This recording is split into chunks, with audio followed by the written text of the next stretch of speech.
Our render function is up next. We need a surface to draw to, and we know that we're a surface view, so there is a surface somewhere, but what is the API for finding that? To figure that out, we go to the documentation for surface view, the class we inherit from. So, surface view provides a dedicated drawing surface embedded inside of a view hierarchy. Yes, indeed. We skip a bit. The transparent region that makes it blah, across. Access to the underlying surface is provided via the surfaceholder interface, which can be retrieved by calling getHolder. Nice, so we open that. GetHolder lets us retrieve an interface to access the surface. All right. The surface will be created for you while the surface views windows is visible. Nice. You should implement the surfaceholder callback, surface created and surface destroyed to discover when the surface is created and destroyed. Okay. So that tells that tells us that we have we have a bit of a complication to our life cycle management. At the moment, we are only dealing with on create, on resume, and on pause. And what this is telling us is we should not be drawing until the surface is created. That's good to know. So we're going to have to look at that as well. All surface view and surface holder callback methods will be called from the thread running the window of the surface view. So typically the main thread of the application. Yes. So that's what I called the UI thread before. So we need to be aware that those callbacks are happening on a separate thread from our game thread. That's fine. Ensure that the drawing thread only touches the underlying surface while it's valid. Yes. Okay. Okay, we had a get holder. So get holder returns surface holder. And that's an interface. Fine. I'm going to go look at that. Get holder is a method on the surface view. So that's our class provides this method to get the surface holder. Surface holder does abstract interface, typically available through. Okay, okay. Can I see some of the functions you provide? Get the surface. Lock the canvas. Look at that. Start editing the pixels in the surface. So lock canvas, and then we should have an unlock. Yes, indeed. Finish editing the pixels. We open that. Now we go lock the canvas. Returns an optional canvas. Rather, it returns a canvas and it can be null. By calling lock canvas, we can start editing. You draw into the surface bitmap. If you call this repeatedly when the surface is not ready, i.e. before those callbacks have happened, you will be throttled to a slower rate. That's good. So the operating system will punish you if we misbehave. If it doesn't return null, then it will lock until you call unlock canvas and post it. Okay, let's see if we can make sense of this. We need to start with get holder. That's how far I got anyway. We go to our render. We want a canvas, which we get from value canvas, get holder, dot, lock the canvas. Nice. So that should give us a canvas, and from canvas we should be able to draw a color. Nice. Okay. Let's bring in a color blue. Cool. Did I already have that class imported? If you don't, then bring in the color class to make sure you get that. And after we have drawn, we need to unlock. That's also a holder thing. So get holder dot unlock the canvas. This is, we already know, incredibly unsafe and also not following the documented procedures. It told us, do not draw until you know that the surface is ready. The callbacks for the surface lifecycle have happened. So we're going to have to fix that.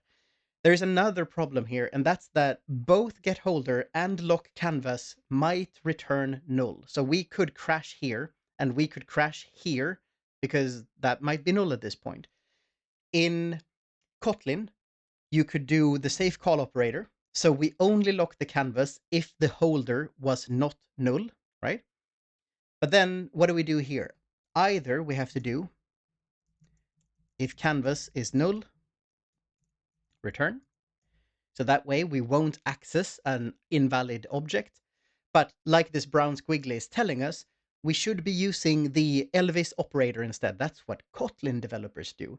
We can actually tell it to just do that for us, and it does that. So if the last return value here for lock canvas was null, we leave the function immediately. There's one brown squiggly left, right? It's under here, get holder. And that's a syntax thing from Kotlin. When you have accessors like this, get holder, set holder, for any property, you can access them through a property syntax. So this function call can be replaced by just writing holder. Same if you want to set it, you just do holder equals, and it will automatically translate into a function call. This is more idiomatic Kotlin, so I think we might as well use it. Holder.unlock canvas instead of get holder function call unlock canvas and post. Now, if the holder exists, try to lock the canvas. If we can't, return. Otherwise, the canvas should be good to go. We should draw our color, and then we unlock and tell the operating system we're ready for you to, what's the word? It composites, to composite our pixels onto the screen. We're not listening to any surface callbacks yet, but let's still try this. Let's just see if this at all runs. We open the emulator. Here we go. We have a blue screen. Just like we wanted. We can back out, we can back in. If I check my logcat, there's a buffer queue. That's an error of some kind, but still, we have update, we have unpause. It didn't crash, but we know that we are misbehaving, so we should fix that. We should implement those callbacks. So let's go back to the documentation real quick. Surface holder callback. Let me just scroll up.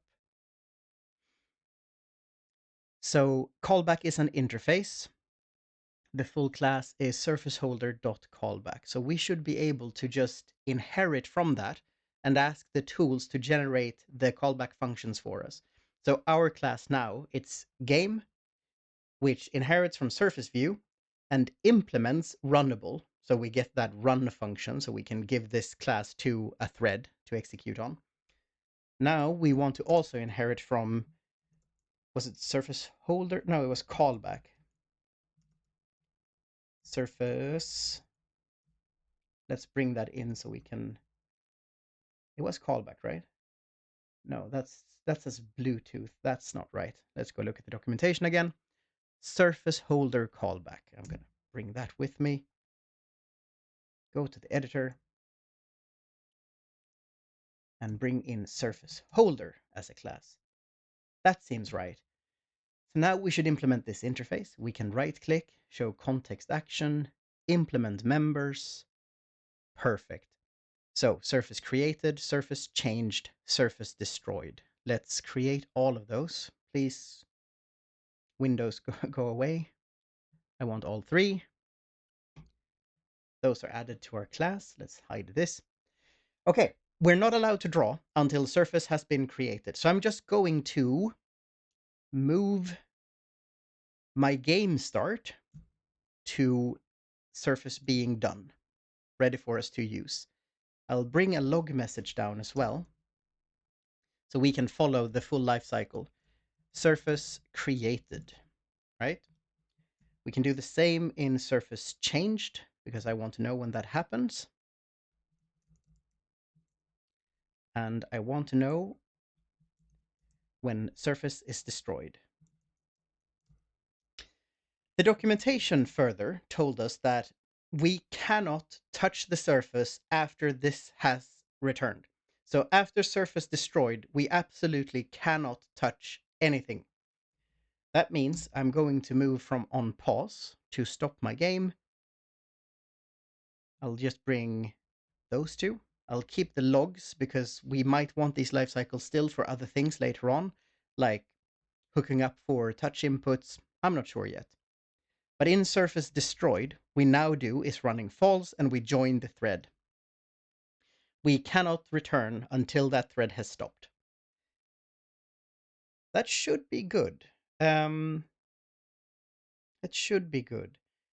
We probably need to also add ourselves as a listener so that these get executed, because otherwise no one knows that we want the information. And so that means we should have a constructor. We need our game class to register itself as a listener with the surface holder. Now, you can write a traditional constructor, but the way Kotlin happens to do this is you have an init section to initialize values in. So in here, we should be able to do holder.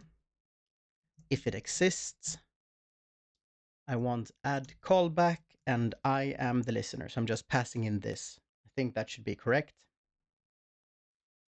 And one more up, I think instead of logging inside of update, which happens so often, we can remove that log and put this just outside the core loop.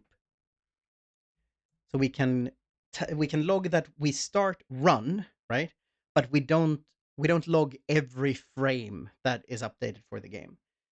This should give us better output.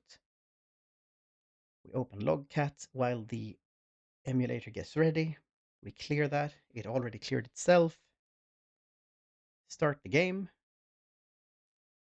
There, it's not the logcat. Here's the logcat. Oh, and everything disappeared. Come on.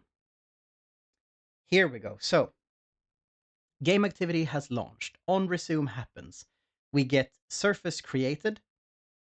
We get surface changed, and then the thread starts. We go back to the emulator. The thread is currently running, right? We get the blue screen that we're drawing inside of that render call. If I back out, we scroll down. Here we have on pause happening. After on pause, a bit later, we get surface destroyed. So we could potentially want to stop the game in on pause already. But then we need to make sure when we get to surface destroyed that the thread is absolutely positively dead, because we cannot touch the surface after this happens. So we'll see if there is a safe way of doing that, of like, can I join a thread twice? Should we